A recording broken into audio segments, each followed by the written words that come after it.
नमस्कार दोस्तों, स्वागत है आपका अपना यूट्यूब चैनल अमित एग्जाम वाला में।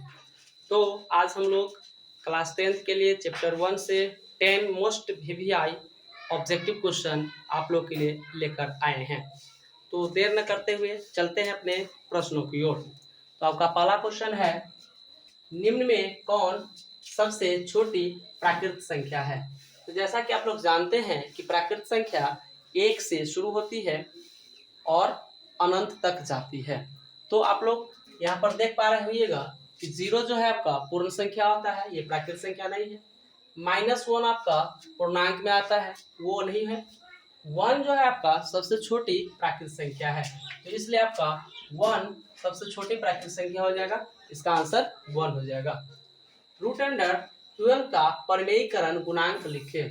तो इसमें हम लोग √12 को अगर हल करेंगे यहाँ पर, तो √12 को अगर हल करेंगे तो √12 को लिख सकते हैं 2 मल्टीप्लाई √3।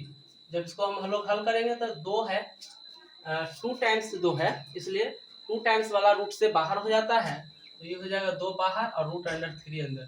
इसलिए जो रूट में बच जाएगा, √3 जो बच गया है, तो यही आपका √3 इसका क्या हो जाएगा, √12 का परिमेयीकरण गुणांक हो जाएगा। इसलिए इसका आंसर ऑप्शन ए हो जाएगा, √3। उसके बाद हम लोग देखेंगे 45 और 60 का मौसा बतावे। देखिए 45 और 60 के लिए इसका आंसर कितना हो जाएगा, तो 15 हो जाने वाला है। ये कैसे होगा हम लोग आइए देखते हैं।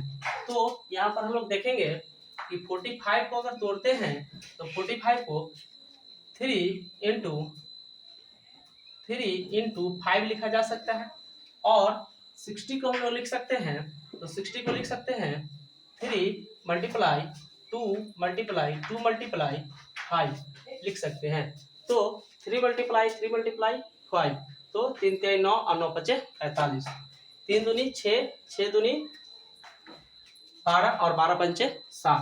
तो यहाँ पर हम लोग मस्सा जब देखेंगे तो एचसीएफ जो होता है, जो दोनों में होता है, तो हम लोग यहाँ पर 3 और 3 ले रहे हैं, तो दोनों में है, 3 3 दोनों में है।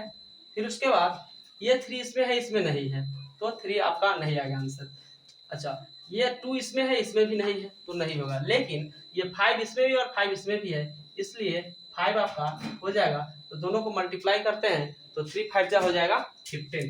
तो ये आपका मौसा आ गया। तो 45 और 60 का मौसा कितना हो गया, 15, जो कि इसका 15 आंसर आ गया। करा है एक अशून्य परिमेय संख्या और अपरिमेय संख्या का गुणनफल होगा। तो परिमेय संख्या और अपरिमेय संख्या का गुणनफल हमेशा क्या होता है, तो हमेशा आपका अपरिमेय संख्या होता है। जैसे कि हम लोग देखते हैं कि √2 × 3, तो √2 है, एक क्या है, अपरिमेय संख्या है, 3 क्या है, परिमेय संख्या है। तो 3 में √2 से मल्टीप्लाई करेंगे तो ये हो जाएगा 3√2, और ये क्या है, तो ये एक अपरिमेय संख्या है। ये क्या है, एक अपरिमेय संख्या है। उसके बाद हम लोग देखेंगे यदि P एवं एक धनात्मक पूर्णांक है, तो धनात्मक सम पूर्णांक का रूप क्या होगा। देखिए धनात्मक सम पूर्णांक सम वही होगा जो 2 से पूरा कट जाएगा।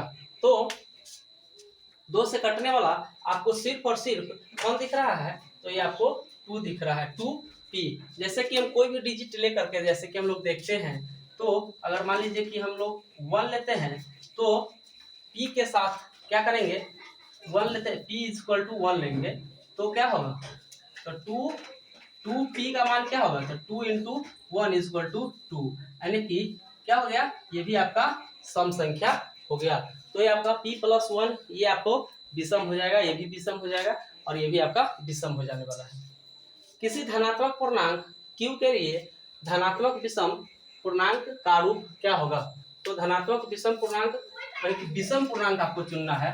तो विषम पूर्णांक के लिए क्या हो जाने वाला है, तो देखिए ये भी 2 से डिवाइड पूरा कट जाएगा, डिविजिबल है, ये भी 2 से डिविजिबल है, ये भी 2 से डिविजिबल है। लेकिन ये आपका 1 आ गया, तो इस प्रकार के क्वेश्चन, इस प्रकार के जो ऑप्शंस होंगे वो आपको क्या हो जाएंगे, विषम पूर्णांक हो जाएंगे। यहाँ पर 1 हो जाए, 3 हो जाए, है ना, 5 हो जाए, ये सारा का सारा क्या हो जाएगा, विषम हो जाएगा।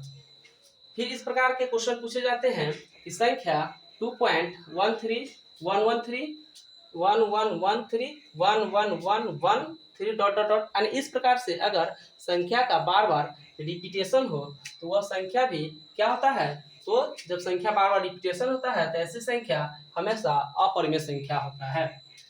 144 के अभाज्य गुणनखंड में 2 का घातांक क्या है।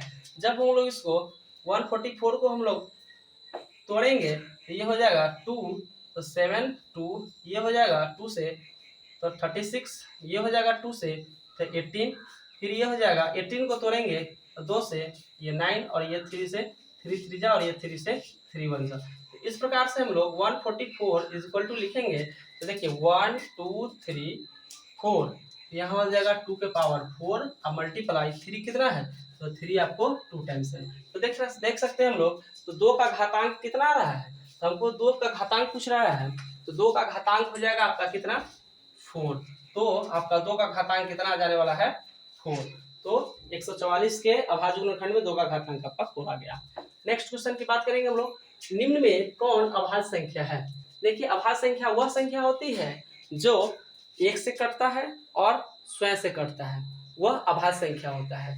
तो इस प्रकार से हम लोग देखते हैं तो 15 1 से कट रहा है, 5 से कट रहा है, 3 से कट रहा है और 15 स्वयं से भी कट रहा है, तो ये आपका भाज्य होगा, अभाज्य नहीं होगा।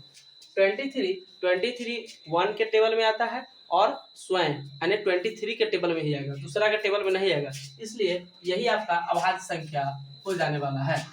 फिर उसके बाद 12 की बात करेंगे तो 12 भी 1 से कट जाएगा, 3 से कटेगा, 2 से कटेगा, 6 से कटेगा, तो ये भी आपका भाज्य संख्या होने वाला है।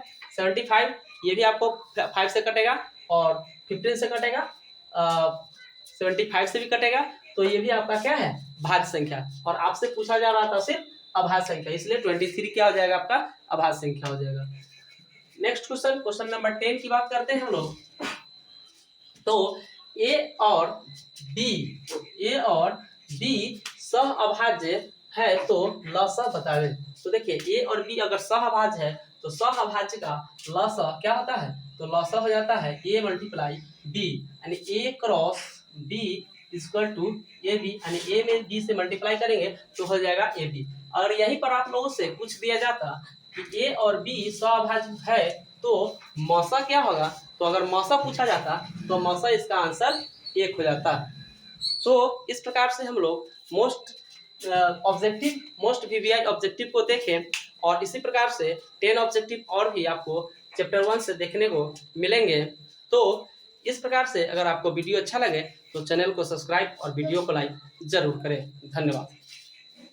हो गया, अभी और पढ़ाना है।